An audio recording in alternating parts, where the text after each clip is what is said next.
story I'm about to tell is so creepy, so if you sleep alone at night or if you scare easily, you might want to just keep on scrolling. There's your warning. So about a year ago, Anne was sitting at home by herself, completely alone one night. Her parents were out of town and her sister was staying at a friend's house, so she had the house, completely to herself. It was really late at night and Anne was just laying in bed scrolling on her phone. It was probably like 2 a.m. Her house sits next to this small patch of woods, so there's like no sounds going on out there. There's no cars, no people, just insects and wind. At some point she starts hearing crunching outside of her window, like an animal was walking through the yard or something, so she really didn't think much of it because, like I said, she lived in the woods and that was pretty common. After about 30 seconds of hearing this, though, she realized that something was strange. The crunching sound stopped directly underneath of her window. So she sat up in bed and started listening, and she heard something whisper her name outside of her window. There's no balcony outside of her window. Her bedroom is on the second floor. There's no trees next to her window. There's nothing anybody could climb on to get next to her window, so she was really freaking out. She just sat really still, hoping that she was just imagining it, but then she hears it whisper again. It says her name again, and then it says, "I know you're awake." Her heart was pounding so hard she could hear it in her ears, so she got up and she bravely made her way over to the window, but she kept the curtains closed. She just stood there listening at the window to see if she heard anything. Nothing. So after a few minutes, she worked up the courage to open the window and she shined her phone flashlight outside, and there was nothing there.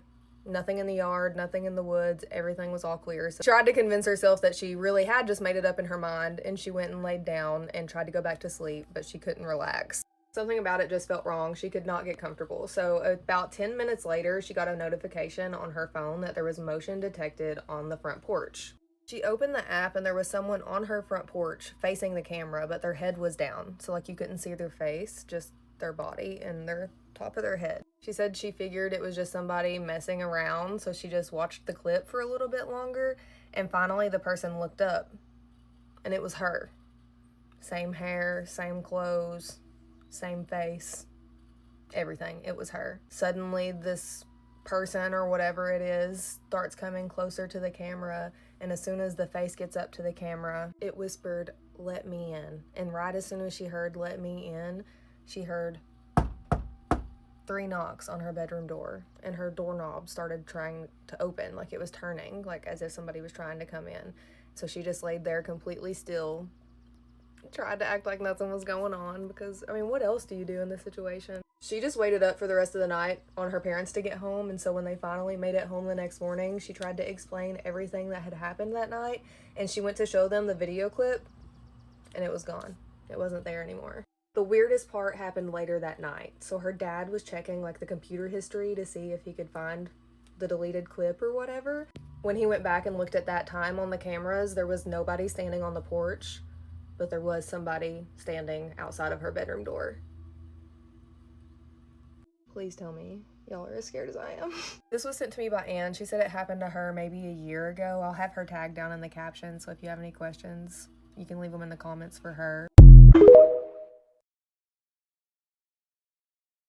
Good evening. Tonight's story is about a djinn and some cats. Here we go. Let's begin this very spooky story. So this really nice lady lives down the street. She has a bunch of cats, lots of cats. She's always out and about buying food for the cat and things like that, and treats and whatever, clothes or whatever it is for the cats. She has so many cats. And my aunt befriended this woman, and she was really nice, and my aunt was like, "Oh, I'll stay over at your place tonight. We'll hang out." And she's like, "Yeah, that's fine. My husband will be in his room." She's like, "Okay, no problem." She stays over, my aunt, to her house, and she's gonna sleep on the couch. And so my aunt is lying down trying to sleep, but she hears her friend talking to somebody, but she doesn't hear anyone responding. It just sounds like her friend's talking to herself. But she's responding as if someone's talking to her. So my aunt was like, "What's going on?" And there's a bunch of cats all over the house, a bunch. And so my aunt gets up and she's like, "What's going on?" She was getting freaked out. She's like, "Why is my friend just talking to herself at night?" She goes and peeks through, and she just sees her friend sitting on the bed talking to nobody. There's no one there, but she's talking. And she's knocking on the door, and she's like, "Oh, is everything okay? Is everything all right? Who are you talking to? And then her friend comes out of her room and she's like, oh, I'm talking to my husband. And she's like, your husband? There's no one in the room. I saw no one there when you opened the door and even peeked through. There was no one there. She's like, no, my husband is a jinn. And she's like, what? Are you serious? She was so freaked out. She's like, are you crazy? And my aunt's like, no, she's married to, my aunt's friend was saying, no, I'm married, and she's married to a jinn. And my aunt freaked out, and she's like, I'm just gonna sleep, on the couch, okay? And she was so scared. She was so freaked out. And so my aunt was like trying to sleep, but she's so freaked out. And then the cat came up to her and was kind of bothering her. And my aunt shooed it away, kind of tapping it, go away like that. And so my aunt woke up and then ran home the next day. She's like, I'm not even gonna entertain or talk to my friend anymore. She just ran home. And so, but the moment my aunt went home, she was so sick. She had a high fever, immediately got sick, was feeling sick for 2 weeks and was feeling terrible. She just caught this really bad sickness and cold and fever and everything. And she's like, what's going on? Did I catch something from her house? And then we find out that her friend came to her house and she's like, my husband told me that you hit one of the cats. And my aunt was like, are you serious? How does he know that? What are you talking about? She's like, he can see everything. You hit one of the cats and you deserve to be sick. And she's like, what do you mean? And then she's like, and then she sat down. She's like, she told the story. She's like, I literally have a good life and everything as long as I bring cats to this jinn, because the jinn liked cats, and as long as I take care of all the cats that he brings home, she has a good chill life, and he's nice to her and stuff like that. And she's like, my aunt was just like, are you serious? And so she's like, I'm sorry. So what my aunt did the next day, she's like, tell him I'm sorry. But my aunt brought gifts and food for the cat and brought it to her friend's house and said, I'm sorry, and brought food for the cats and everything and said, I'm sorry. And my aunt immediately felt better, her sickness was gone, everything was gone, the jinn forgave her. And that's the story. It's a very creepy and interesting. And yeah, a lot of people back home are married to jinns and talking to them and stuff. It's but this was back then, but even here and there now, they still do here and there. Very interesting. I hope you like this story, and I'll see you in the next one. Stay spooky. Bye. If you ever hear me scream, don't be scared, but please pray for me. So this girl is originally from Puebla, Mexico, but she went to the university in Mexico City and she stayed there for 3 years. After graduating, she decided that she was going to take a year sabbatical and she was going to move back to her hometown in Puebla. When she went back home, she realized that her sisters had already moved out of the parents' home and they all lived in the same apartment together, and they invited her to stay, and so she did. She explains how the building wasn't normal because it was a really big house and each floor was an apartment. So this house belonged to the people who lived on the 3rd floor. Her and her sisters lived on the 2nd floor, and then some other family lived on the 1st floor. So one day she's cleaning there at the apartments and she's about to go out and throw some trash, and that's when she bumps into the lady that lives on the 1st floor, and they start talking. The lady asked her if she's related to the other girl. She tells them that it's their sisters, but then this lady asked her a really weird question. The lady asked her if anything weird had happened while she started living there, and she kind of got thrown off by that question, but she was honest and said,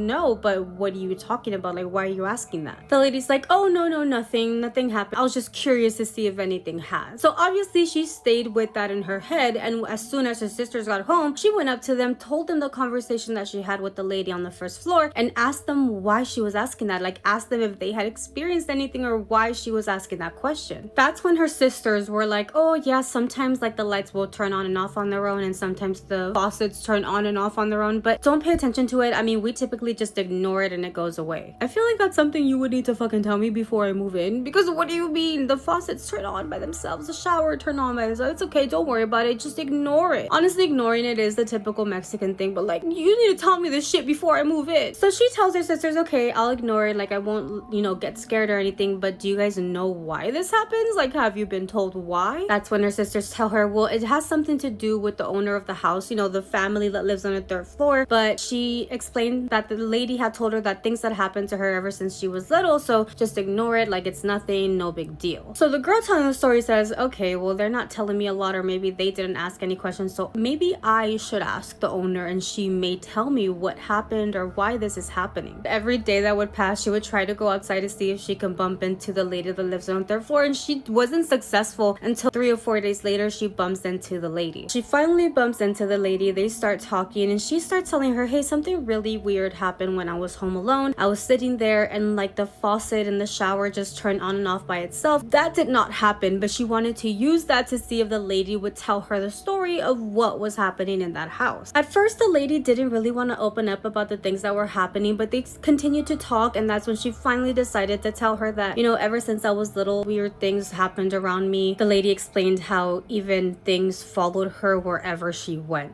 The lady finally opens up and said that when she was little, she lived in a different house. It wasn't even the house that they were in now, and they lived on the 2nd floor, and that her window had bars, so like even if you were open the window, you couldn't go out or nothing could come in. But as a child, something would wake her up every single night, and when she would look at that window, it was a woman outside of the bar, so meaning that lady was outside, like not even inside of her room, and that this lady would tell her to come with me. But it was weird because it couldn't be a person, being that they were on the 2nd floor. This happened night after night after night, so she would have a really hard time sleeping, and that is when the girl's mom and grandmother would get mad at her because they think that she was staying up to play or whatever, and they would ask her, what are you doing every night that you're not going to sleep? And the girl finally explains to them that she does go to sleep, but that they wake her up every night. This lady in the window tells her to go with her, and she can't sleep every single night because of this. The mom and grandmother actually did take this seriously. They had the house blessed, they brought a priest, and they went as far as to move her to a different room, which did stop this from happening for a while. However, it didn't stop weird things from happening to the girl altogether. So now we fast forward to her living in the top floor of her house in the apartment, and she says that that's when the second weirdest thing happened to her. She was up there, she had put her kids to bed, you know, she was about to go to her room, her husband was already asleep, and you know, the typical mom thing, she checks the doors, you know, make sure they're locked, she checks in on her kids, make sure they're asleep, she's turning off all the lights, and as she's walking down the hallway is when she clearly hears somebody say, Mama. She obviously thinks it's her kids, so she turns around, there's no one in the hallway, so she goes into the kids' room, she sees that they're both asleep, and she's like, wait, that's so weird, but yeah, it wasn't the kids. Seeing that both of her kids were asleep, she thought that was really strange. She closes their doors, she starts walking to her bedroom again, and that is when she hears it again really close to her ear, and it's a voice that says, Mama. This time she goes back into her kids' room, she turns the lights on because she wants to make sure, like, am I seeing things wrong because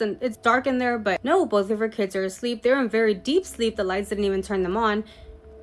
What? The lights didn't even wake them up. Oh my god. She turns the light off. She closes the door. She's deciding she's gonna go to her bedroom. Obviously, something's saying Mama, but it's not there, right? Maybe it's not in her house. Maybe it's a neighbor. And as she's walking to her bedroom, determined to go in there because obviously her kids are not calling her, is when she hears it for the 3rd time. This time, when she heard the 3rd Mama really close to her, she said that as she heard it, it was almost as if something really strong pushed her, and she ends up falling to the ground. When she fell, it was almost as if something really heavy was sitting on top of her. She couldn't get up, like she didn't have the force to get up. So what she did was she started crawling to her bedroom. Like she started making her way all into her bedroom. Mind you, her husband is on the bed asleep. It was so crazy, that force, because she said that she couldn't even talk, so she couldn't even scream for help. All she could do was like slowly just crawl towards her bedroom. She ends up going into her room, and she's trying to reach for something on her vanity, and she said that she was reaching for for this crucifix that she had. When she finally grabs it in her hand, this crucifix was made out of metal. She explains that it broke in half when she finally grabbed it. She still to this day can't find an explanation of how it could have been broken in half because she doesn't feel like she's strong enough to do that, so she has no idea why that happened. Once this happens, she tries to reach for something else. She was honestly not trying to reach for something. She was trying to drop whatever was on her vanity so that it would make noise and her husband would wake up, which eventually did work. He does wake up. He ends up turning the light on and he sees that she's on the ground, just crawling and trying to grab anything that she can. Her husband rushes to her, picks her up, puts her on the bed and asks her what is happening. She has no other explanation other than to tell him, hey, somebody was in the house. Side note, by this point, she didn't feel that pressure on her anymore. It was completely gone. Obviously, her husband, very worried, goes out there. He finds nobody in the house. The lady ends up telling her that ever since that day, she does go to sleep with the light on and that nothing else had happened to her after that, but that she has no doubts that something will happen to her again. And for this reason is why she tells this girl. A little boy at the airport pointed at me and told his mom that I was the woman who stood beside his bed at night. This is Scared with Jess, and today's story is about how he knew what was inside my attic. I was sitting alone near my gate when I noticed a little boy staring at me. He was probably 5 or 6, sitting across from me with his mom. At first I assumed he was just bored. Kids stare at people all the time. And then he leaned toward his mother and whispered something. She looked at me and I smiled at them, mostly to show I wasn't bothered. And the boy immediately started crying. His mother looked embarrassed and pulled him closer to her. She told him to stop pointing, but he kept staring at me like he was terrified. And finally, he said loud enough for me to hear, "That's the lady." His mom asked what lady he was talking about, and he pointed directly at me and said, "The one who comes into my room." I didn't know what to say. His mother apologized and told me he had been having nightmares lately, and I told her it was fine and tried to look away, but then the boy said, "She doesn't look like that when she smiles." And that made me uncomfortable. His mom told him to stop and he started insisting that he knew me. He said I stood beside his bed after everyone went to sleep and asked him questions. His mother looked horrified by that and asked what kind of questions. The boy said, "She asks where I live."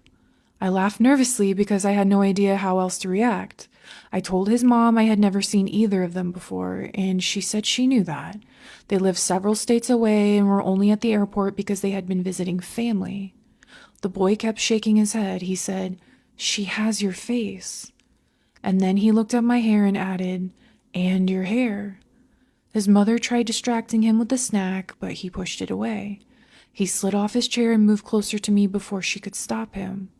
He asked, "Did you find your little door yet?"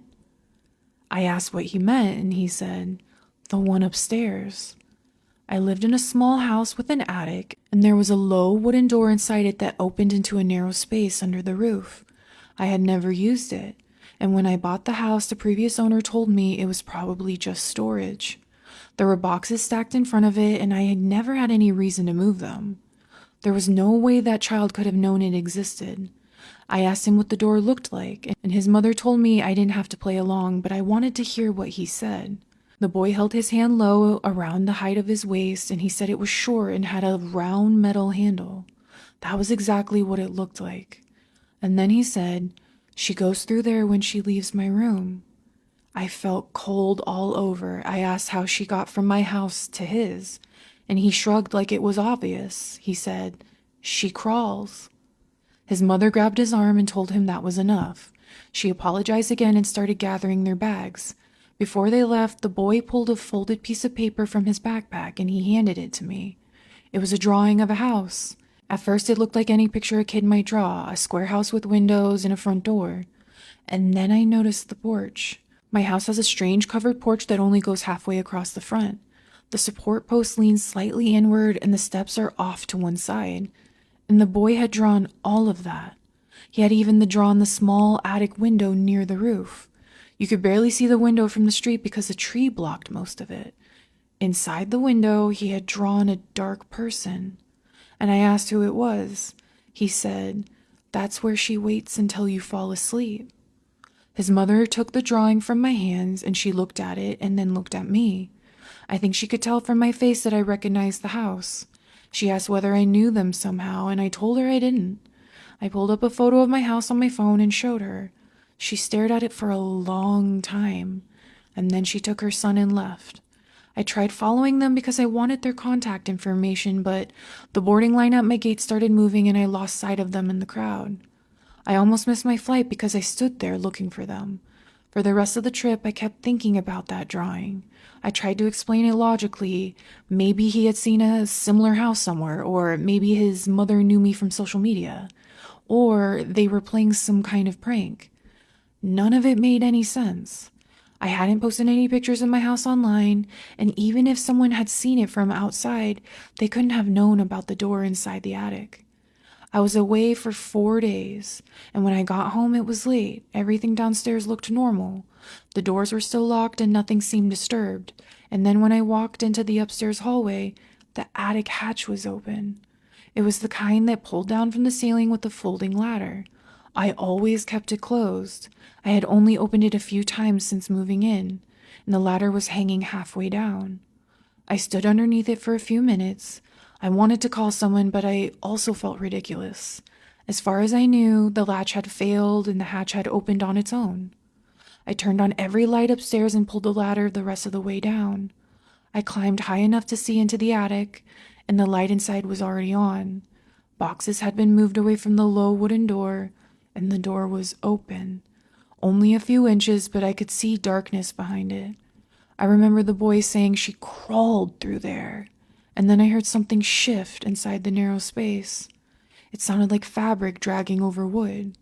I climbed down and pushed the ladder back up, and I left the house. I stayed with a friend that night and had someone inspect the attic the next day. They didn't find anyone inside. They said the little door only led into an empty section beneath the roof. I never opened it myself. I had it sealed shut and I moved out a few months later. Nobody believes me when I tell them about the boy at the airport, but he had never met me before, and somehow he knew exactly what was inside my attic.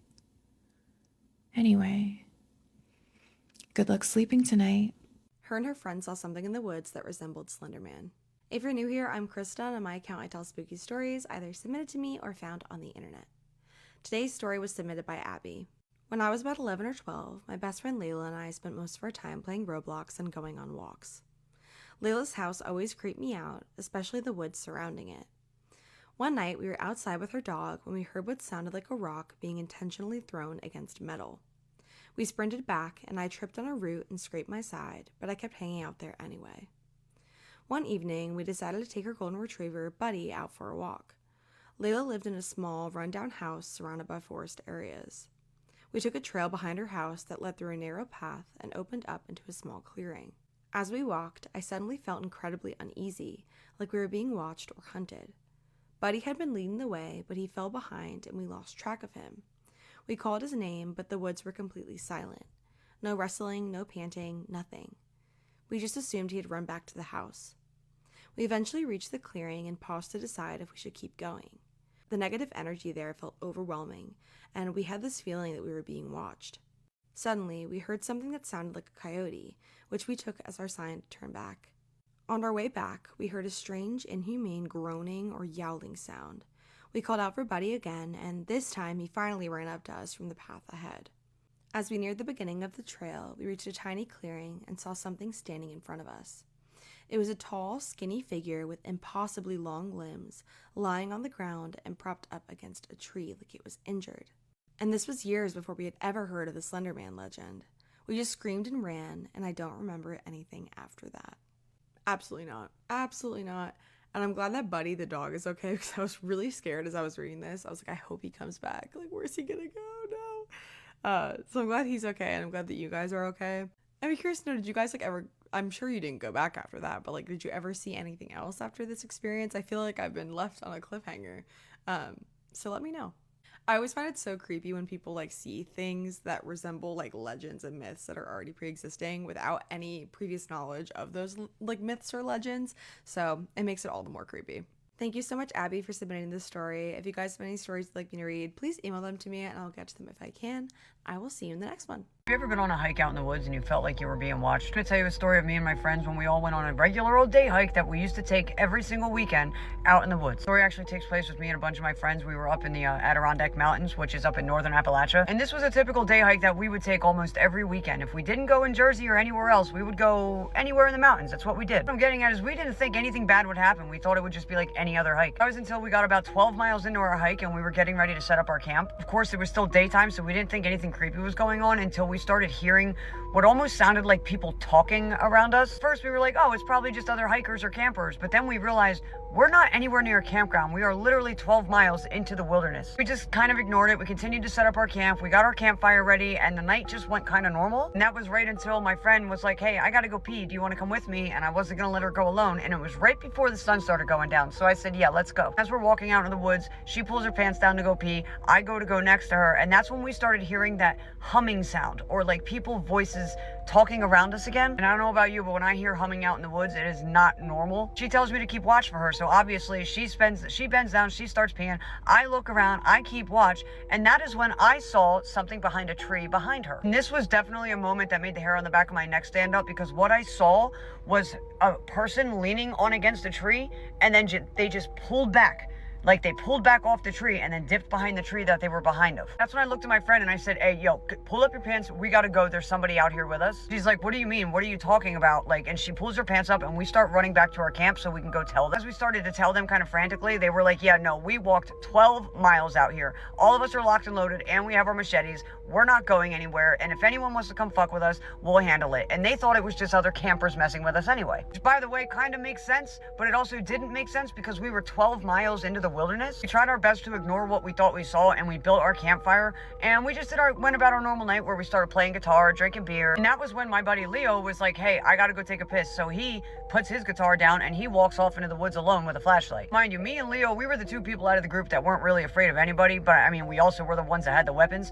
But that was when we heard Leo scream and just start hauling back towards us, towards the campfire. I say, hey man, what happened? He starts yelling at us that we're messing with him, that we're throwing things at him and yelling at him. That was when a little argument breaks out and we're like, dude, nobody's messing with you. We've been here by the fire the entire time. What are you talking about? And he was like, I know one of y'all were messing with me because you hit me in the back of the neck with a rock. I was like, Leo, we were all here the entire time, but I told you that there was somebody at the top of that hill back when I took her to go take a piss. But I can tell you that that was the moment when it finally kicked in for him that I wasn't messing with him, when I talked about what I saw earlier. And that was when he decided, okay, keep the fire lit, everybody get into the 12-person tent, and not a lick of us got a drop of sleep that night. I can tell you that the very next morning we packed up our shit and we left as quick as we could as soon as it got daylight out, and the rest of the trip was canceled, obviously. And like I say in the rest of my videos, you guys, there's only one thing worse than animals out in the woods, and that's people. As if we needed another reason to not play the Ouija board, here's another one. Someone submitted this spooky story time. She wanted to be anonymous, so for the sake of the story, we're going to call her Kenzie. And she said that a few years ago, her and her husband were living in this house, just them two, and they struggled with infertility issues. Her husband was always working. Sometimes she was left alone in this house. And one specific night, she says she was watching the show Friends and she hears footsteps walking towards her bedroom. Her door is closed. She freaks out because her husband is at work. They had talked and he was on his lunch break. So she slowly gets up, she locks her door, and she peeks underneath the door. There's no one there. She ends up getting pregnant through IVF, and she honestly wanted a relaxing, stress-free environment. So they moved to a small town in Virginia, and pretty much everything was as perfect as can be her entire pregnancy until she gives birth. She says that her son was about 2 weeks old. She is breastfeeding him in their bedroom. Her husband is in the shower, and she hears footsteps going up the stairs. She's literally frozen, like, doesn't even know what to say, doesn't know what to do, and nothing happens. And that is where it stops for about 4 years. Now her son, we're going to call him Eric. He's 4 years old now, and he can talk. He is pretty good at communicating. One night he wakes up crying. Parents don't know why. They bring him to their room, and that is that. Next morning during breakfast, he's like, hey mom, can I tell you a secret? Kenzie's like, yeah, sure, what's up? and he says, I have a friend. Now, Eric isn't in school or anything, so naturally, Mom thought it's probably just an imaginary friend. So Kenzie's trying to dig, like, okay, who is this? And he's saying some random thing, so she just brushes it off. Now, he did mention that his name was Jacob. Few nights, fast forwarding, they are in the living room watching TV, and Eric says, Mom, Jacob wants to watch TV too. Is that okay? Kenzie says, yes, of course, he can watch TV with us, which is the worst thing that you could do because now you're acknowledging it. And then Jacob continues to get brought up more and more. Now, Kenzie's husband is completely over it. One night, Eric wakes up kicking and screaming and saying, ouch, that it hurts, and it hurts. They run into his bedroom. They remove the blanket. His pajamas are rolled up, and you could literally see red marks around his ankles. And this is when Dad completely loses it. He's blaming Mom for condoning it. He's blaming Eric for continuously talking about it. And he's saying that he's driving himself crazy and he's doing this to himself. Weeks pass by and neighbor comes over, brings cookies, is talking to Kenzie, and Eric is just running around, playing around. And I guess Kenzie needed someone to talk to about this. So she brings up the situation, and a neighbor's jaw completely drops once Kenzie says the name Jacob. Now, their neighbor, we're going to call her Laura, she has lived in that house her entire life. Her parents passed away, they gave it to her, so she's literally lived there her entire life. And she says that her childhood friend lived in this current house, the house that Kenzie lives in with her family. Now, she says that this friend had a Ouija board and they were always playing with that Ouija board. One night, they're messing around, they are playing with the Ouija board, and whoever this Jacob person is comes through that Ouija board and starts to say some pretty crazy things. The lights shut off and hauntings kind of started around that house. Now, Kenzie's freaking out because she's like, what do you mean this is something or someone that came through the Ouija board? They mention it to Dad and he is not believing. He's like, okay, this is not okay. What's even worse is that Eric is now describing what this Jacob person looks like, and as you can imagine, it is nothing good. Kenzie is completely against anything negative, demonic, as we all would be. So as soon as their lease is over for that year, they move, they cleanse themselves, and literally that was the end. But I did make a post about it being crazy that some parents just don't believe their kids, and I will never understand why. So in the end, Kenzie just wants to hear what you guys think, because she can't explain how before her pregnancy, before they moved to a completely different state, she can't explain how she was already hearing these exact footsteps in her previous home. And then the same exact thing happened in this new home, and it was related to something, not good. But she can't explain how or why that could happen, or if you guys think it was a coincidence. She will be reading the comments, so let me know what you guys think. But thank you so much to Kenzie for sending me this spooky story. I collect Ouija boards. I do not play with them. If you guys have a story that you'd like for me to read, please make sure that you send it via DM or email because I'd love to read it.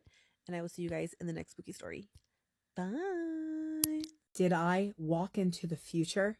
I've got a good glitch story for you tonight, coming from a person we're going to call Chris. Chris starts off by saying that they've heard of glitches in the Matrix before from YouTube videos and stories on Reddit, but they weren't ever really sure if they believed, but they also wondered, what would it feel like if something like that would ever happen to them or be real?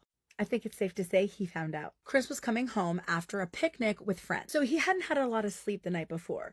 And he was honestly thinking about canceling, but he always does that. So he decided, you know what? I really want to show up for my friends. In the end, Chris said he had fun, but the lack of sleep kind of started hitting him hard around 5 p.m.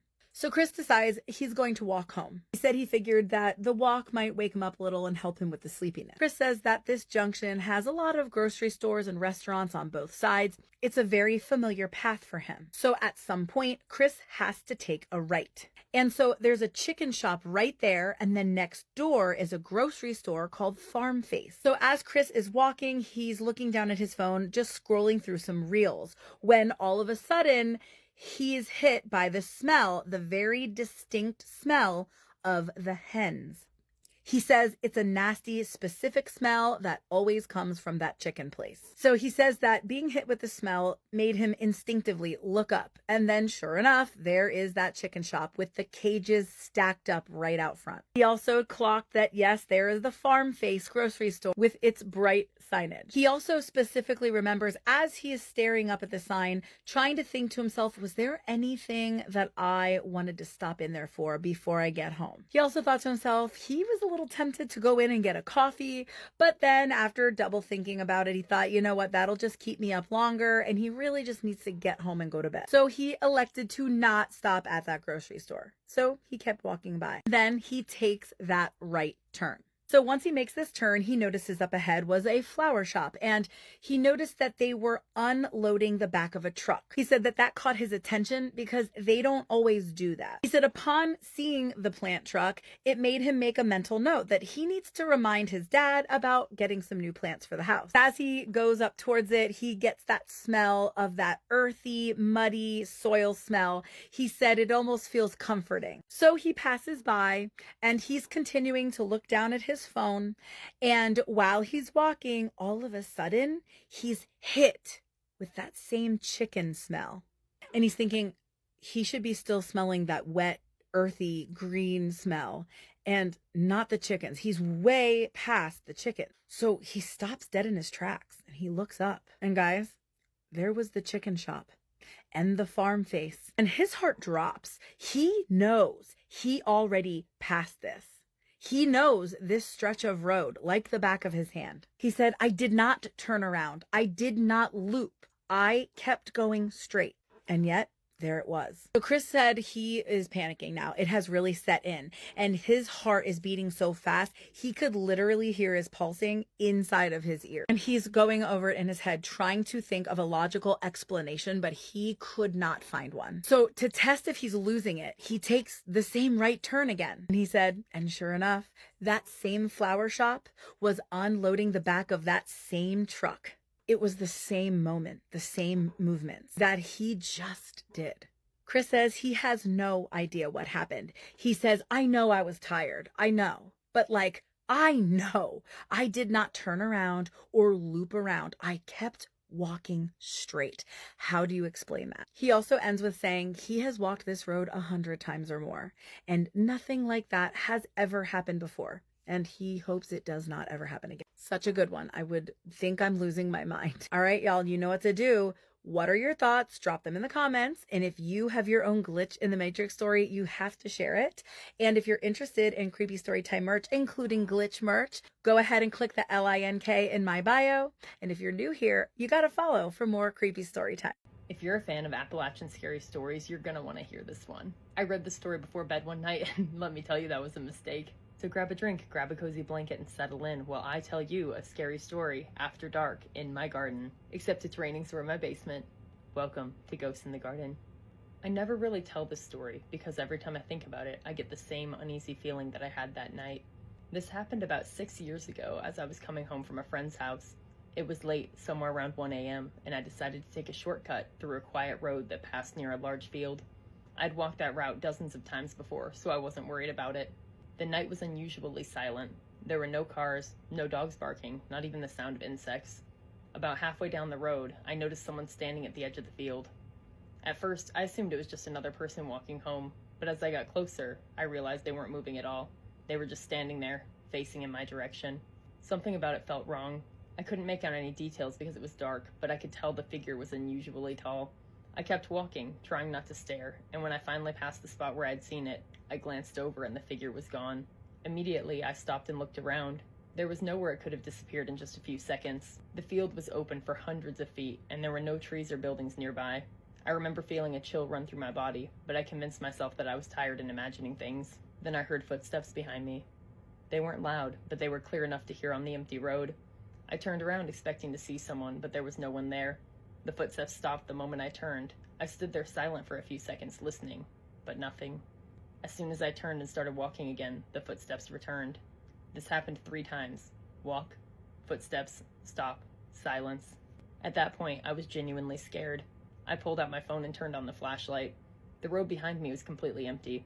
I started walking faster, and the footsteps seemed to match my pace. I didn't look back again, I just kept moving.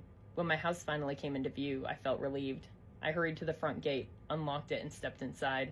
Before closing the gate, I looked down the street one last time. Someone was standing there. The figure was at the far end of the road, completely still. Even from that distance, I could still tell that it was unusually tall. And what I remember most clearly is that it seemed darker than the darkness around it, almost like it was a shadow that didn't belong. I slammed the gate shut, rushed inside, and I didn't get much sleep that night. The next morning, I convinced myself that the fear had gotten the better of me, but later that day, my husband asked me a strange question. He said, "Were you outside late last night?" I told him yes. He looked uncomfortable and said he had been looking out of his window around 1 a.m. and had seen me walking down the road. He then asked, "Who was that person following you?" I felt my stomach drop. I'd never told him about the figure. In fact, I hadn't told anyone. To this day, I have no explanation for what happened. Maybe there was a real person on that road. Maybe my mind filled in details because I was tired and alone. But I know one thing for certain. I wasn't imagining the footsteps. And according to my husband, I wasn't walking home alone that night. Something following me home in the dark like that would absolutely horrify me, and it sounds like it did to this person as well. I don't think I've ever heard of a dark, shadowy figure like that. If anybody knows what it could be, please let me know because I would love to look into it. If you have a story you'd love for me to read, please feel free to share it to me at my email, and I will see you guys back here in the dark for our next story. Bye. We are back with another Trini Paranormal, Trini Scary Story. Trini, folklore for you to have a very scary story. A very serious story for you all. So, let's get into it.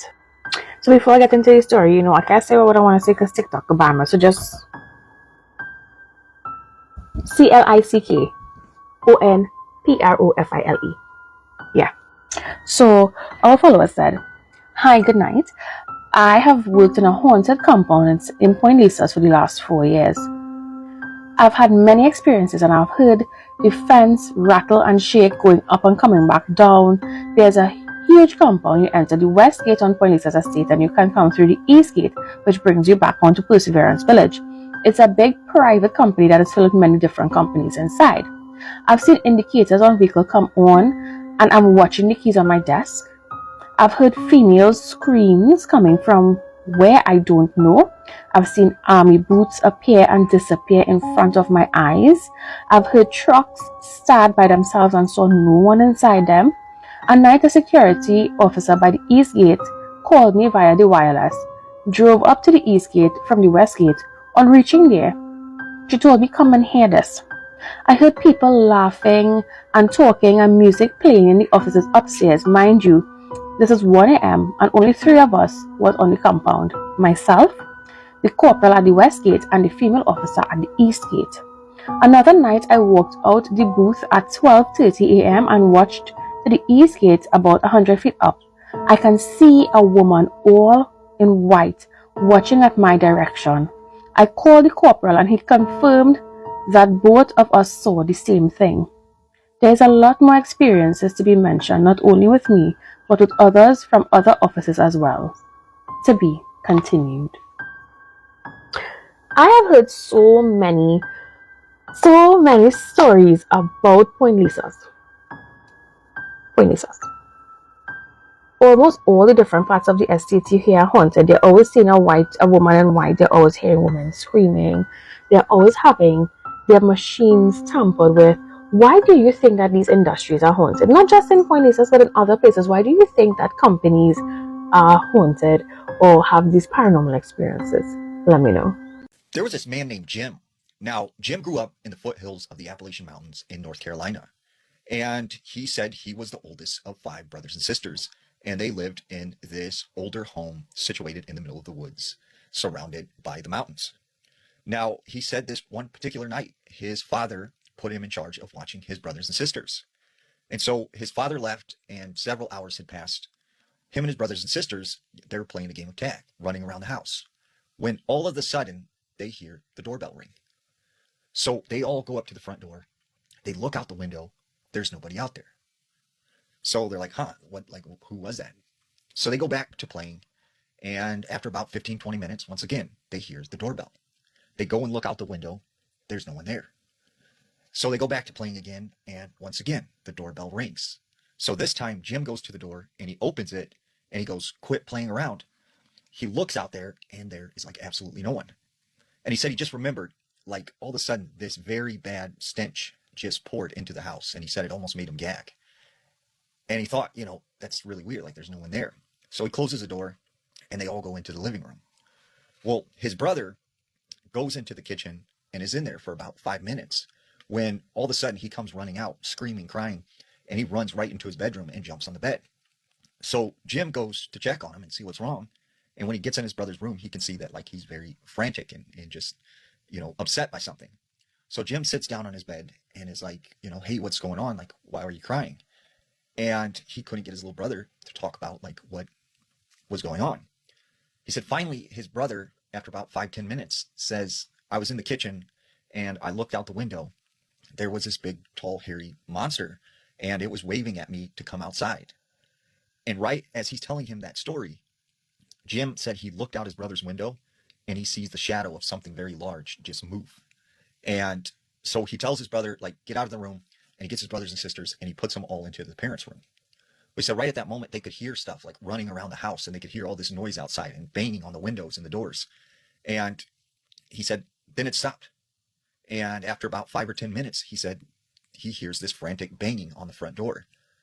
So Jim gets up the courage. He goes to his father's office and he grabs his rifle. He goes to the door, and when he looks out the window, he sees that it's his neighbor. So he opens the door, and the neighbor comes running in and is all frantic and is like, "Where are the kids? Where's everybody? Like, are you guys all right?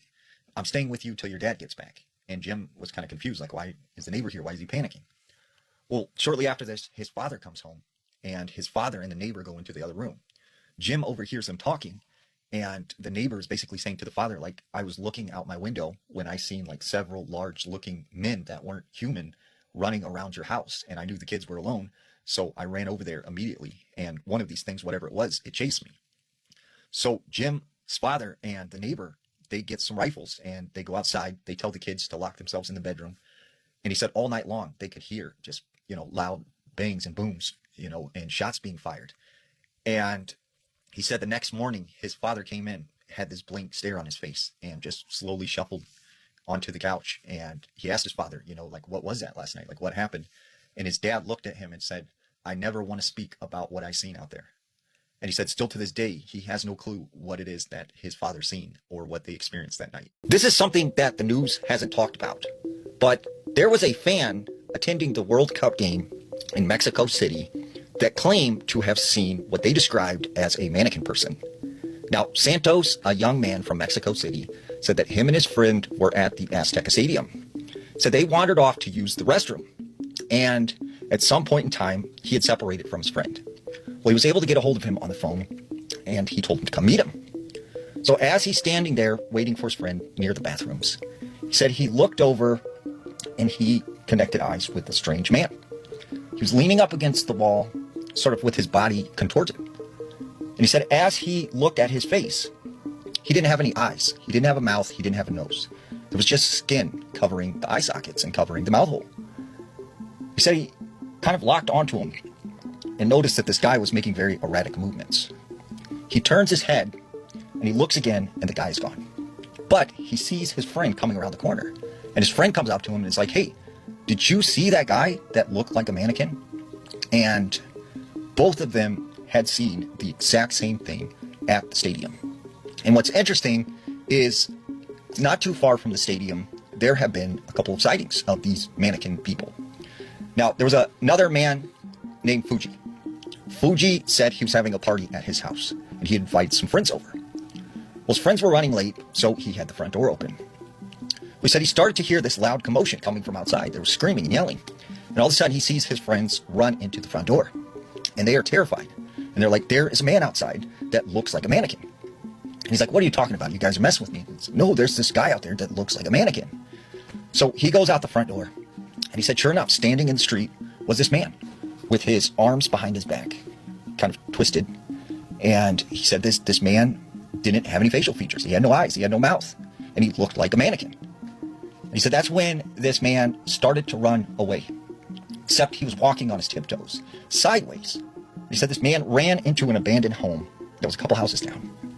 And so he goes over to his friends, and he said, someone's got to be playing a trick on us. Like, we need to confront this guy. So him and his friends, they walk over to this abandoned house, and they could see that the gate is padlocked. So they jump over the fence. And they went to the door, and they started banging. Like, hey, come out here. Like, why are you messing with us? And that's when they look in the upstairs window, and there is the man, his head turned down, looking at them. So they take off running, and they were completely terrified that he would return. And after that, he'd never seen this thing again, but he definitely felt something was off about that house. And in the same general area near the stadium, there was another report of an older gentleman who was working late one night. And he left about 12:30 to walk home. And as he's walking these dark streets, he said he began to feel a cold chill. And it felt like the energy in the area just kind of changed. He said that's when he turned, and standing in a closed down business, there was a mannequin. He said, man, that mannequin looks very real. As he walked closer, he could see it didn't have a face. It was wearing some sort of jacket. And as he gets within a couple feet of this window, he said that mannequin moved. So he turned around and began to take off. And he said that's when he heard the front door open. And as he looked back into the window, the mannequin was gone. But he could hear the sounds of footsteps running off in front of him. So what do you think? What are these mannequin people that they are seeing in Mexico City? Want to hear something scary? Have you ever played the game The Candyman? No? Me neither. Want to play it? Are you an adrenaline junkie, but don't have the money to go skydiving or bungee jumping? I know inflation's really bad right now. But I present to you a free fix to your problem. First, you begin the game by finding a group of friends. So, hopefully you're social. Then, you all stand in front of a mirror in a dimly lit room and chant the Candyman 5 times, one after the other. Once you do this, the Candyman is now summoned. Turn off every light in the room and wait silently in the darkness. You may hear faint whispering or see a shadow figure in corners of the room. If this does happen. Hello? Okay. Turn off every light in the room and wait silently in the darkness. You may hear faint whispering or see a shadow figure in corners of the room.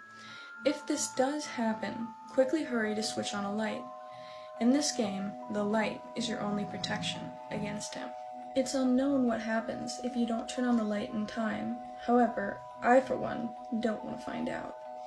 The game's descriptions are vague, and there doesn't seem to be an end goal, more just testing fate. I could also find no information on how to end the game, so play with caution, I guess. So, although this game probably isn't real, I'm not brave enough to play it. But who knows? Maybe you are. Good luck. There was something down there with us. Welcome back to the series where I tell true horror experiences submitted by you, the viewers. Today's viewer has requested to remain anonymous, but a big thank you for submitting your story. When exploring abandoned places, it's important to never assume that you're alone. Anyway, without further ado, let's get into it. Today's true horror experience takes place in Europe, England. This happened no longer than a week ago in Leeds during this intense British heatwave. It was around 9 in the evening, and me and my mates had been out all day.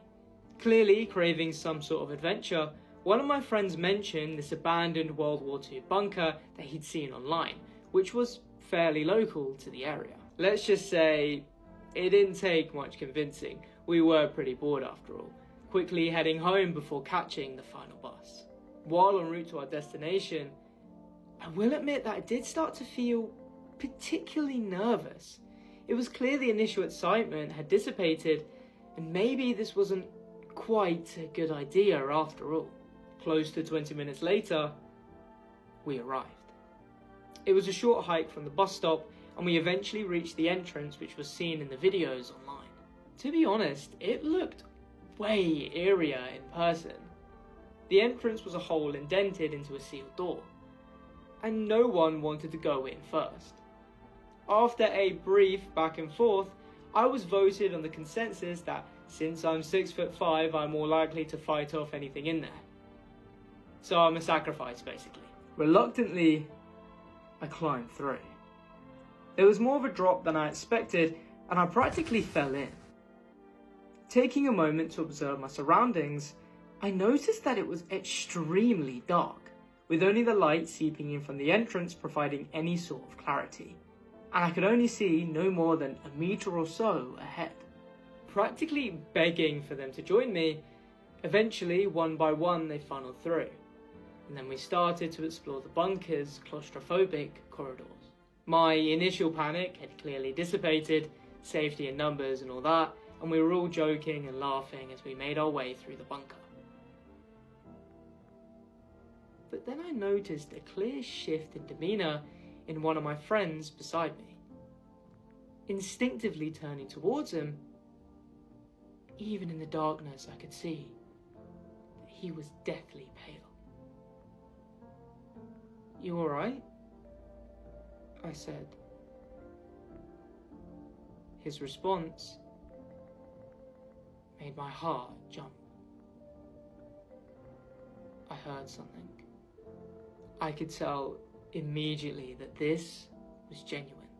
He wasn't much of an actor after all, and while I tried to reassure him and the other half of my friends accused him of pranking us, we all suddenly stopped in our tracks as we all heard a whistle. It wasn't faint, it was loud, intentional, echoing through the corridors, and its source,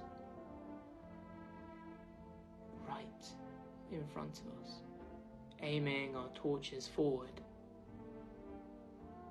What it now illuminated from the shadows is singed into my memory ever since.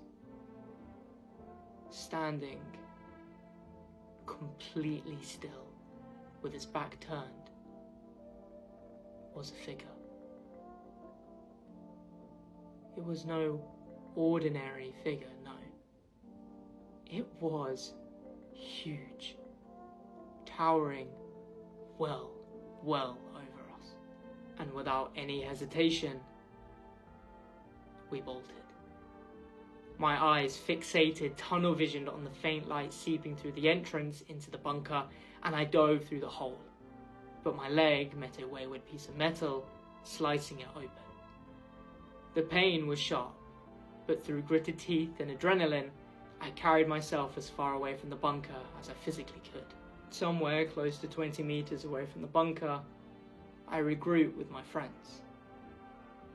The group that was once laughing and joking had now been completely consumed by silence. If you've learned anything from today's experience, it is to remain safe and vigilant when exploring these places, as you never know what you might encounter that would like to remain hidden. 3 years ago, one of my good friends invited me to go to a psychic fair with her, and I thought it was just gonna be fun, nothing too crazy. I didn't even think I was gonna get a reading done. I walked around for a while, and then an older lady reached out and she said, "Hey, I'd love to give you a reading." And I wanted to say no, I was about to say no, and then she said, "I've been waiting for you." And at first when she said this, I'm like, okay, she probably says this to everybody just to lure them in, right? Anyway, so I sat down anyways, just kind of for the plot. And she didn't ask me for my name, she didn't ask me for my birthday. She literally just sat and looked at my hands for a minute. Then she said, "You've been having the same dream." And I could literally feel my smile start to disappear because that's crazy. Because for the last 2 months, I have been having the same exact dream. And it's where I'm standing outside of my own apartment and I'm looking in through the living room window. Before I could even ask how she knew that, she just slid over one of her business cards, and on the back of it was a sentence, and it said, "Don't answer the third knock." And I thought she was kind of joking, and I asked, "What does this mean?" And she didn't say anything else other than some warnings aren't meant to understand until later. And then that was it. Reading literally lasted like 5 minutes top. And then as my friend and I were driving home, my friend was actually making fun of me for taking it so seriously. And then she kind of got me out of my head a little bit. I'm like, okay, you're right. Yeah, this does kind of sound like stupid, whatever. So I forgot about it until a couple nights later, I got a knock at my door around 11 p.m. So it was a knock, and then it was another, and then I went to go look outside in the peephole and I didn't see anything. I just figured maybe it was a couple of kids messing around, right? I went back and I sat on the couch. A couple minutes later, I heard another 2 knocks. Again, I went to go look. Nothing was there. I rolled my eyes because this whole thing is dumb and I'm just in my head. And I went back to go and watch my TV. Then a third knock happened. And the third knock was a lot louder than the other 2. And I remembered the business card telling me not to answer the third knock. So I didn't. And then about 30-40 seconds after that, I feel like is when I heard them walk away from my door. I never went to go check until the next morning. I opened my door, and I found the same business card that the fortune teller gave me sitting on my mat. That was confusing because I was pretty sure that I left it in my wallet. There was no reason that it should have been on my mat. Anyways, I flipped it over because I was looking at it because it was identical, except the sentence on the back changed. Instead of saying don't answer the third knock, this time it said good. So that weekend, I decided to drive back to the fairgrounds. Every single vendor was there except for her, like all the same vendors. And I asked the booth that was next to her, I'm like, hey, where did that lady go? And they said, what do you mean? There was never a lady there. And I said, no, I literally went and got a reading done by her. They said that this booth next to us has been empty for the last 2 weekends. I still have the business card. I have tried looking up all the details that are on the card of her business. I can't find it anywhere. It's literally like it's non-existent. I've shown my friends, so they see the evidence too, that I have a business card for this apparently non-existent woman. Anyways, I'm not sure how she knew or what she knew or even where she's at to this day, but that was a pretty wild experience. My first experience with a Ouija board. Welcome to the Creepy Cozy Cottage where creepy and cozy meet. So grab a blanket and get cozy because it's creepy cozy time at the Creepy Cozy Cottage. Give me a follow so you never miss a story. I've been fascinated by ghosts and the paranormal for as long as I can remember. I'm 22 now, and despite watching countless videos and reading stories over the years, I've always assumed Ouija boards didn't actually work. I thought most of what you see online was either fake or exaggerated for views. One day, my fiance and I were sitting with nothing to do, and I randomly suggested trying a Ouija board. She told me she used one when she was younger and claimed it had actually worked. I was skeptical and honestly thought she was trying to wind me up. Since we didn't have a real Ouija board, we printed one out. We taped it to a cardboard box and even made a cardboard planchet using a template we found online. My fiancé was adamant that we weren't going to use it at her grandparents' house, where she lives. She said she didn't want to risk attaching anything to the house. I remember smirking because I still didn't believe any of it was real. Instead, we decided to drive to an old monastery in her town. The monastery dates back to the 12th century, so we thought it would be an interesting place to try. We spent around 20 to 30 minutes attempting to contact a spirit, but absolutely nothing happened.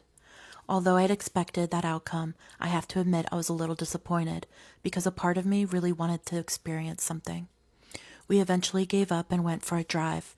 As we were driving through the countryside, I spotted a small church with a graveyard in the middle of nowhere and suggested we give it one final try. I parked just outside the graveyard and we set the board up again. For the first 10 minutes, nothing happened. Then, without warning, the planchet slowly began to move. My first thought was that my fiancé was pushing it to scare me. I asked her several times if she was moving it, and every time she insisted she wasn't. I still wasn't convinced, but I started paying close attention to her finger and noticed it was barely touching the planchet. That's when I started feeling genuinely unsettled. We began asking simple questions. Is there a spirit that would like to speak to us? The planchet slowly moved to yes. We asked for the spirit name, but it drifted between random letters that didn't spell anything. We tried asking again and the same thing happened. Next, we asked if the spirit was a boy. It moved to yes. We asked how old. The planchet moved to the number 1, then slowly above it, before returning to 1 again. We asked, are you 11 years old? It slowly moved to yes. Then I asked what, looking back, was probably a stupid question. How did you pass? The planchet slowly spelled out F-I-R-E, fire. At this point, I was seriously creeped out. We tried several more times to get the boy's name, but it continued moving around to random letters that made no sense. Eventually, I asked, do you not want us to know your name? It moved to yes. After that, the planchette didn't move again, despite us trying for another 5 or 10 minutes. Even then, I was determined to find a logical explanation. I got out of the car and started walking through the graveyard. I wanted to see if I could find the grave of an 11-year-old boy. My fiancée thought it was a bit disrespectful, so instead she searched online to see if there was a record of the people buried there. There was, and among the record was an 11-year-old boy. I still tried to convince myself it was just an incredible coincidence. Then, as we got back in the car, I started feeling strange. The only way I can describe it is that I felt completely zoned out. I wasn't scared, I just felt oddly disconnected. Something then crossed my mind. I asked my fiancée to search for the boy's name, along with the town where he'd passed. She gasped. She turned her phone towards me, showing me an old newspaper article. According to the article, in 1947, 2 boys had been playing with matches. One of them threw a little match into the petrol tank of an abandoned car, not realizing that there was still petrol inside. The car ignited, and both boys suffered severe burns. Tragically, they passed the following morning. I was speechless. At that moment, I knew my fiancé couldn't have been playing a prank on me. I was the one driving around. I was the one who randomly spotted the church, and I was the one who suggested stopping there. She didn't even know the graveyard existed, let alone the story of one of the children buried there. We drove home almost entirely in silence, both trying to process what had just happened. To this day, I don't know what to make of it. I'm not saying everyone has to believe in Ouija boards or the paranormal. There may well be another explanation that I just can't account for. But after that night, I can honestly say I'm no longer as skeptical as I once was. Whether it was a coincidence, psychological, or something none of us can explain, it's an experience I will never forget. Let me know what you thought of that, and if you have any scary stories of your own you'd like me to read, just send me a DM. I was feeling lost and alone, so I joined a knitting club. "Hi, honey," I said, glancing up from my knitting. The girls came over, if that's all right. Janine, Rachel, and Christine sat beside me, each making a doll of their own, and my husband looked at us with barely disguised contempt as he took off his work boots. "So no football?" he spat bitterly. "Supper ready at least?" "Good to see you too, Dave," Rachel said over her knitting, sarcastically. "In a bit," I said, leaning over to show him the doll I'd been making. "Look, it's you." But he ignored me, disappearing upstairs into the bedroom without a word. So Janine asked, "What did you ever see in him?" And I wish I knew what to tell her. In truth, Dave was once my knight in shining armor, my soulmate. But the mask slowly fell away, and he'd grown demanding, controlling, hateful, and I never felt more alone before I met my girlfriends. We called ourselves the Knitting Sisters because we were all just young women learning new skills and overcoming trauma with thread. And Dave didn't like that much.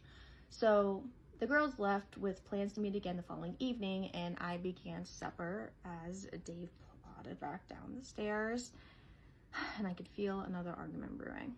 "I guess dinner is less important than arts and crafts," he spat, and I turned from the stove to face him and said, "It's important to me, okay? The girls help me heal." "Well," he said, his jaw, clenched up, "I'm glad they make you happy." And I grumbled under my breath, "You certainly don't." One second, I was stirring mashed potatoes, and the next second, I was on the floor, my head ringing like a church bell.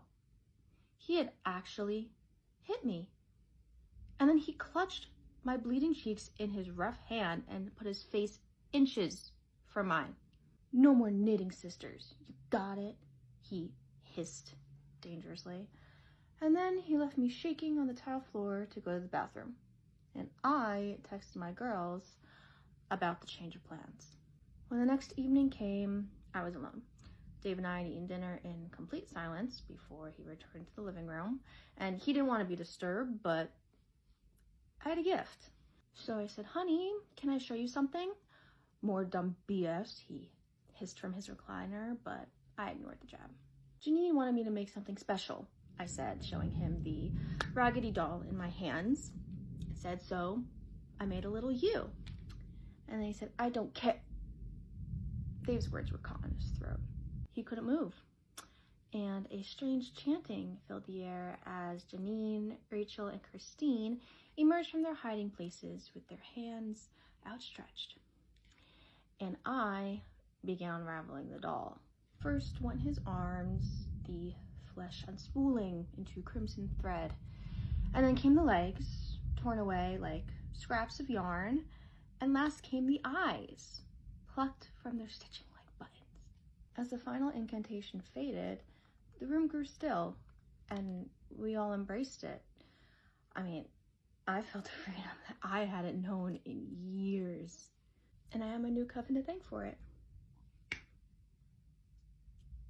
One of my favorite legends to come out of New Orleans is the story of the Casket Girls.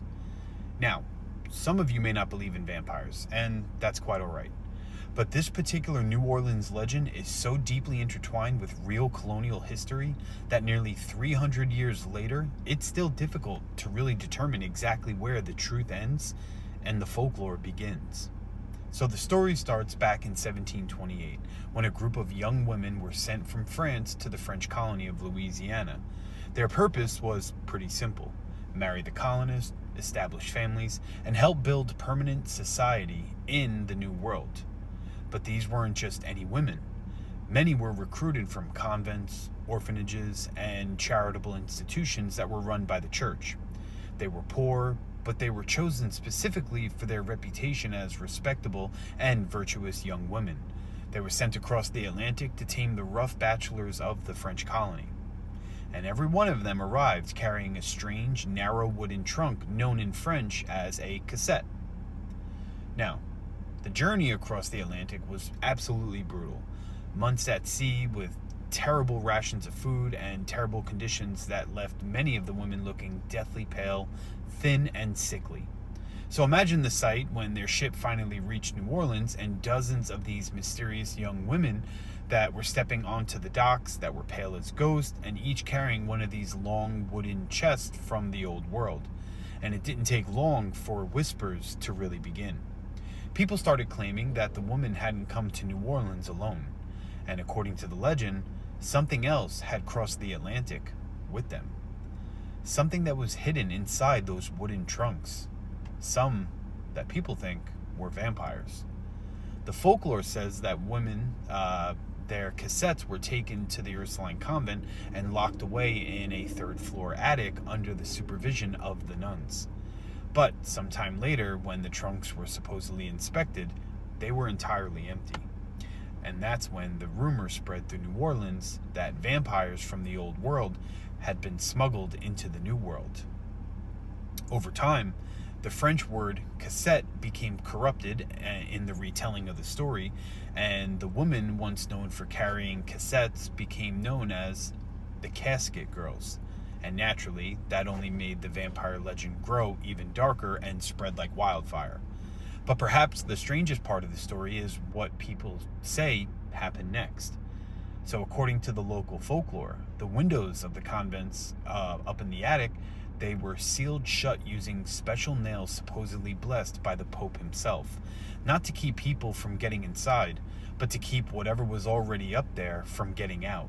And even today, the attic remains closed to the public. Now, is there a perfectly reasonable explanation for all of this? Probably. But that's the magic of New Orleans.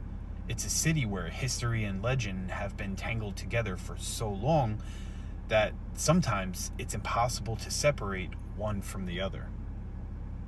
And, you know, when I picture those ships arriving nearly 300 years ago, those pale young women stepping onto the docks after months at sea, each carrying a mysterious wooden trunk from the old world, I understand exactly why the legend has survived this long.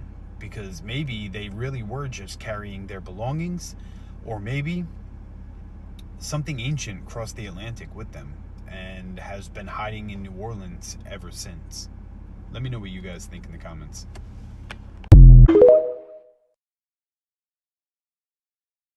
Alright, since you like the last paranormal story I told, I'm going to tell you another one, and this one is twice as scary. Maybe even 3 times, but anywho's. we're gonna travel back to the year 2013. I think it was 2012, 2013. So back at the time, I was living with my dad and my stepmom. Had some, I was in my early 20s, had some like hardships, so I had to move back in with my parents. It happens, right? So at the time, I was working at a kind of crappy fast food place, and I was in my early 20s, and I just had a lot of negative energy in my brain, in my head. I did not feed the soul, none of that stuff.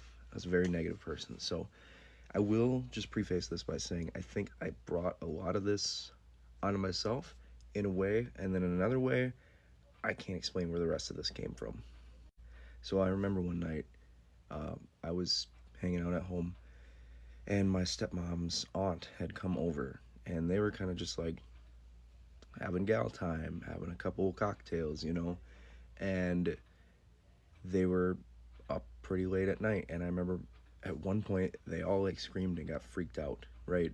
And then also my aunt was there too. They all screamed and freaked out. I came upstairs. I was like, what the hell's going on? Why'd you guys scream? And they were talking about my stepmom's late mother, and she had passed many, many, many years ago.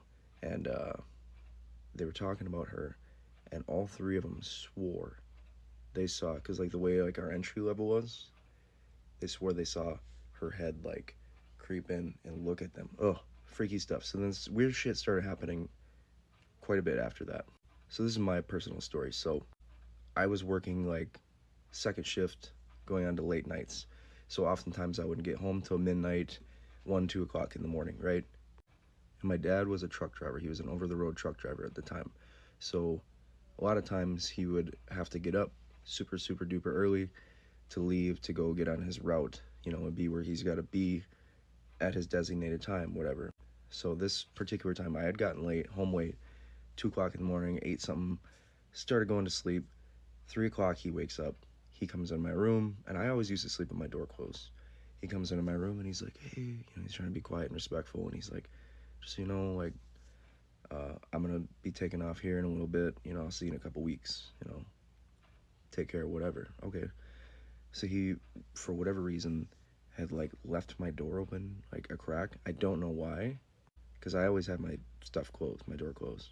So he leaves. I hear, because my stepmom had to drive him to his truck, so she was also up. So I hear them leave. It's like 3:30 in the morning, something like that. And like 5 minutes later, I hear the door open and close, thinking, oh, he must have forgot something. So I yelled up the stairs. I was like, what'd you forget? And at the time I wore glasses, so like it's pitch black in the house. Like we like to sleep in the darkness back in the day. Like no TVs, nothing like that. They're very strict about that for whatever reason. So I didn't hear anything after that. They didn't respond. So we used to have a 3-way light where you could turn it on at 3 different parts of the house, and it would turn on 3 different lights, So the 3-way light flicked on. I figured they probably just didn't hear me or whatever. And from here on out, this is where it gets fucking freaky, for real. I hear thud, thud, thud, thud, thud, walking down the stairs. I have goosebumps right now. And I was like, I kind of like sat up, because I was like, what the hell was that? Like, they're not this loud, especially when they know I'm trying to sleep. And no joke, because my dad left that door open a crack. I see my door, or what I thought I saw, because again, I wore glasses at the time. I didn't have my glasses on. I was trying to go to sleep. I see the door going slowly, kind of like not opening and closing all the way, but just moving. And I'm like, am I seeing this right? Another couple seconds goes by, a little bit more. So finally, after like a minute or two, I put my glasses on, and I'm like, am I like delusional? Like, am I seeing this? And so I sit up in my bed, and as soon as I did that, the door started going like this, like for like a solid 15 seconds. And I stand up and I start like running to the door, because I'm just gonna close the son of a bitch, right? And as soon as I get to the door, like the room temperature dropped like 30 degrees, got cold as shit. I grabbed that door, and it was like a force. I had to like push it closed. I ran back into my bed, pulled the covers over my head, freaked out. I hear boom, boom, boom, boom, boom. Lights go out. I don't know. My stepmom comes home a little bit after that. I tell her what happened, and she's like, that's weird, because the other day, I swore I saw my mom, and she had been passed away for many, many, many years. It was weird, right? That shit freaked me out endlessly, and I hate and love telling this story because, I don't know, man, it goes to show, you can't have, a negative mindset because it attracts it, you know what I mean? But, shortly after that, I don't know, weeks had went by. I was performing horribly at my job. Things were going wrong. Somebody popped the tire on my bike. At the time, I rode my bike to work and back every day. I'd end up having to work 13, 14-hour days. And this was at a damn pizza place. I'll just say that, okay? And I was 21 years old. I shouldn't be having this hard of a time, And things are just negative. And it's the middle of summer. And my stepmom tells me one day, she's like, I walked into my bedroom. And the way their bed was, you'd walk in, and it was their bed was in the middle of the room. He had his nightstand over here.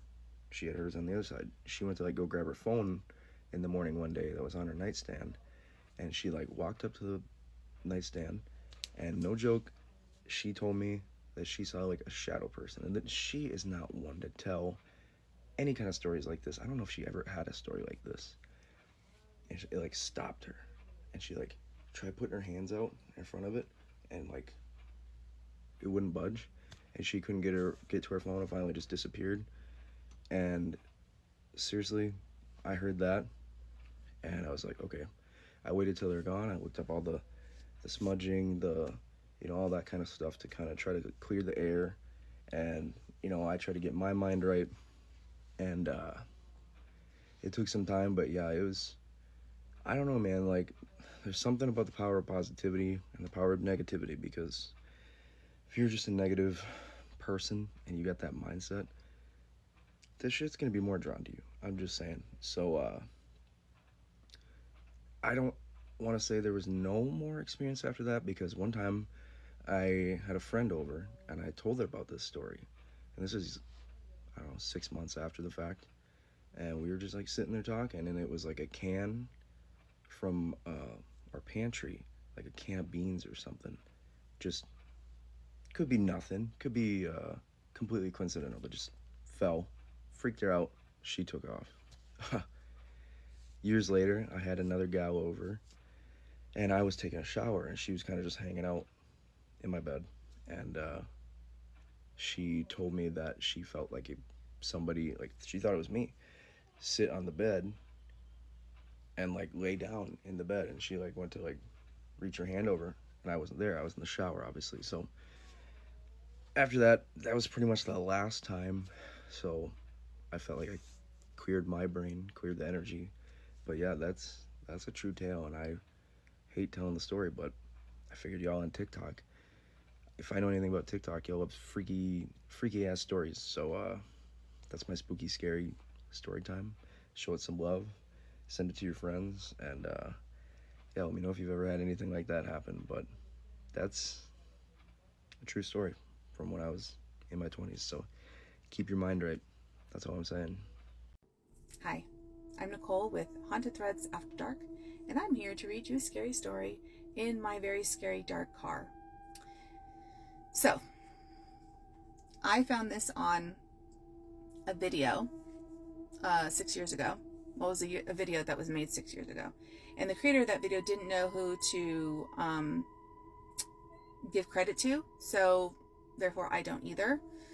But here we go with the story. Empty house, someone knocking. If you think Ding Dong Ditch is just an annoying prank, wait until you hear what was actually knocking on the door of this abandoned house.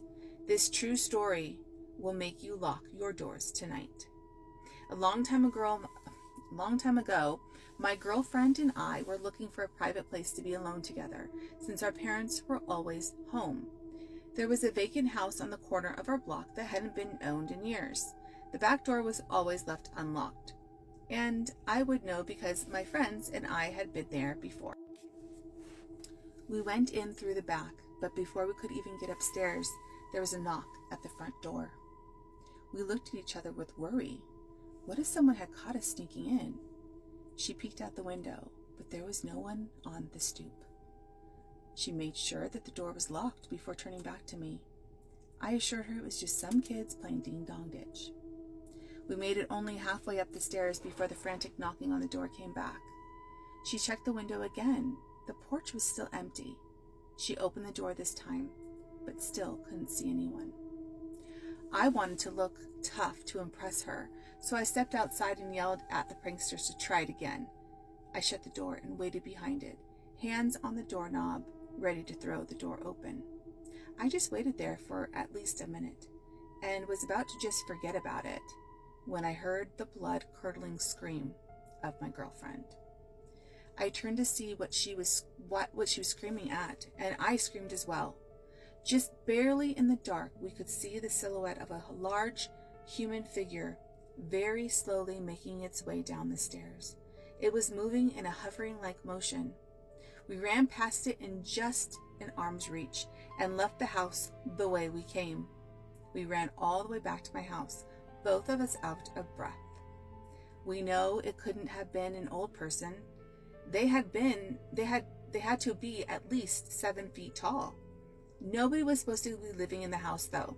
I even asked a friend living across the street from that house, and he said it had been vacant for years. The ghostly way the figure moved made it all the more disturbing. We both agreed to keep quiet about this story, but I still occasionally have a nightmare or bad thoughts about that night. Yeah, well, there you go. That's why you don't go into abandoned houses. I don't recall as a teenager if I was this brave. I don't think I was. Yeah, no. But they never did that again, huh? So, what kind of stories are you guys interested in? Do you guys like these kind of stories? Do you want more paranormal? Do you want more true stories from the human kind, stranger danger type situations? I like the paranormal. Those seem to scare me a little bit more, even though I think that in real life, well, they both are terrifying. But I think I would rather run into something paranormal because I had Jesus than a real life human, because those can send you to Jesus real quick. I don't think ghosts can. I don't even know if I believe in ghosts. I mean, I have to, right? I read these stories. So, yeah, I think I'm just trying to get myself to be not scared in this dark car. Because it's easier if I'm not scared to death and want to run inside. So let me know. I have my email right here. Go ahead and send me an email if you have any scary stories, or even if you have any suggestions. Also, please leave a comment. I would love to interact with you guys. I would love to talk and stuff like that in the comment section. All those buttons, please push them. I am, as you know, a new creator for this kind of thing, and if you have time to push those buttons, I'd really appreciate it. With that said, I hope that you have a great day. I hope that you're safe and that you have a wonderful night. And I will see you in the next video. Bye.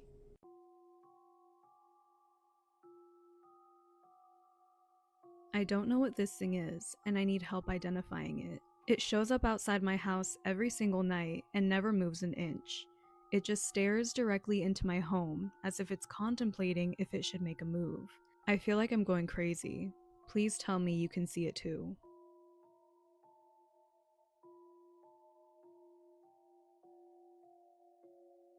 I think there's an entity in my house making contact with my grandchildren. It started when my 2-year-old granddaughter began laughing and talking to someone in her room every night.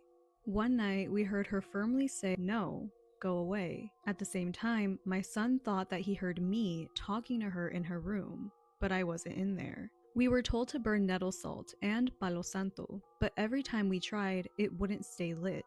At the exact same time, songs would randomly start playing for about 5 seconds before stopping. The songs were Move Along by the All American Rejects and Leave Me Alone. Neither song was on our playlist. After that, our camera began to capture an unusually large number of orbs. But what's terrified me to my core is what the camera caught in my granddaughter's room last night.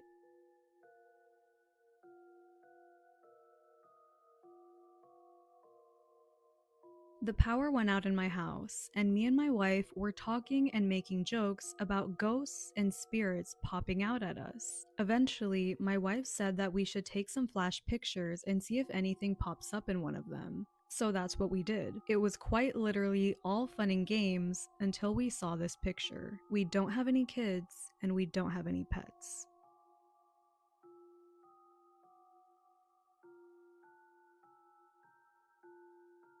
Some paranormal events just leave you deeply unsettled, don't they?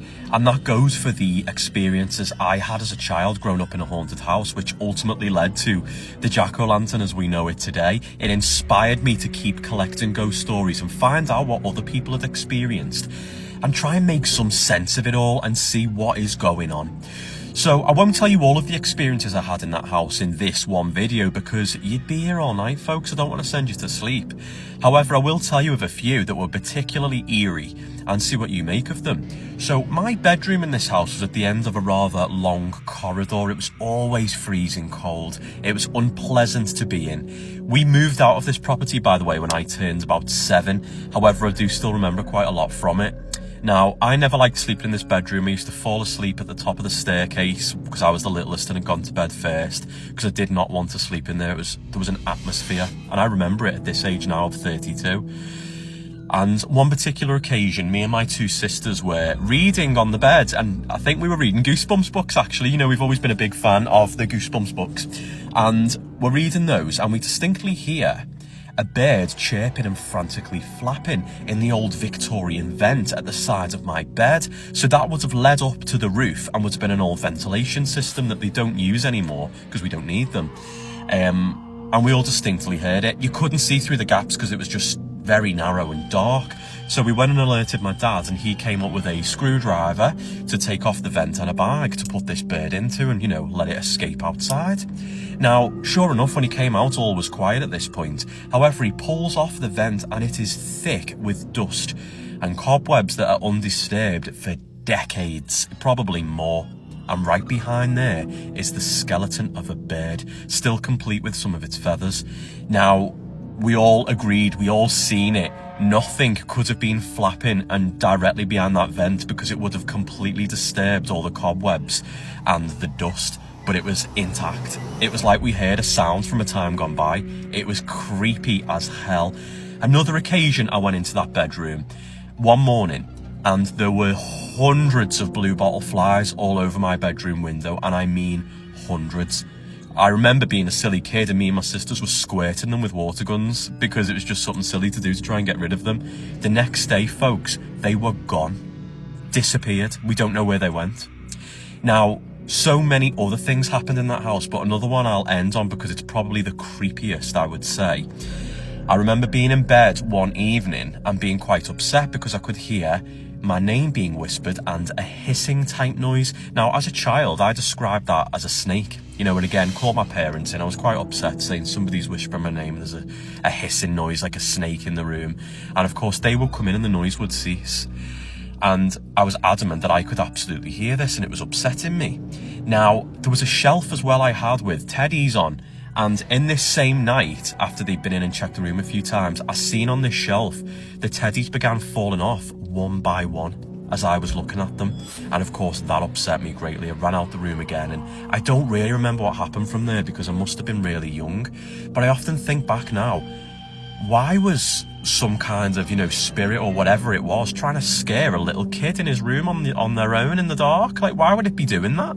It just doesn't make sense why something that wasn't, you know, malevolent or nasty would be whispering names in a scary way and moving things and appearing as flies, and I don't know, there was all kinds in there. And let me know if you found this interesting, because on a few occasions it turned out years later my mum actually seen this ghost, so I'll tell you a bit more about what it was. might have known the story of real life boogeyman. Want to get creeped out? Signs that the Midnight Man is near. A sudden drop in temperature. Hearing soft whispers with no obvious source. Seeing a humanoid figure in the darkness. Your candle unexpectedly going out, which I always imagine as the Midnight Man going right close. 1,000,000%. What you should do if any of this does happen. If you experience any of the first 3 signs, leave the area immediately. If your candle goes out, light it within 10 seconds. According to the legend, relighting the candle keeps the Midnight Man away temporarily. If you cannot relight the candle in time, get inside some salt. The salt circle is said to offer the same protection. Warnings: do not fail to relight or get into a salt circle. Yeah, obviously. Yeah, don't do be it able right. to do that or your organs are going to be harvested. Yeah, according to the story, there's no way to stop the game once it has begun. The Midnight Man is said to leave at 3:33 a.m. Once 3:33 a.m. arrives, it's considered safe to end the game, but the legend's final warning is not to assume that the Midnight Man has gone away forever. Once it is done, he'll be back. You invited him in. Maybe it's like a vampire. Once you invite him in once, maybe they have access now. Perhaps. So